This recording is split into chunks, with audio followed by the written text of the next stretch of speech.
Forse hai ragione tu, con la tua idea di coppia aperta, con la tua consapevolezza su quello che ci aspetta, con il tuo modo di essere sempre distaccata, anche quando dici stronzo sei sempre delicata.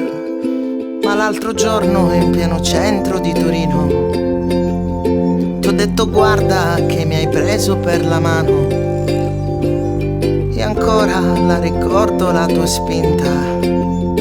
Mi dicevi che non te ne eri accorta e i bambini ridevano di noi, le coppie guardavano noi, la strada parlava di noi, così scemi e splendidi noi. E non mi credi mai quando ti dico che mi sento come se avessi il ciclo. Sarò un uomo con le ovaie di nostalgia quando un giorno da qui me ne andrò via.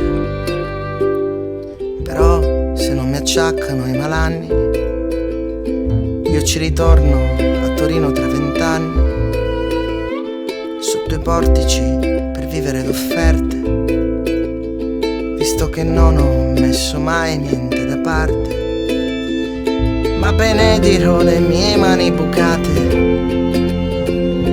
per tutte quelle splendide serate, per tutte quelle cene in San Salvario, con te che insisti, troppo caro, ti vediamo.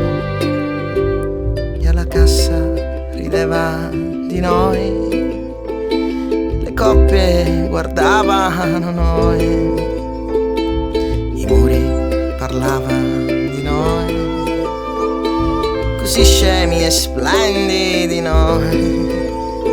E a quel ragazzo di colore al Valentino che mi chiede ogni giorno come sto,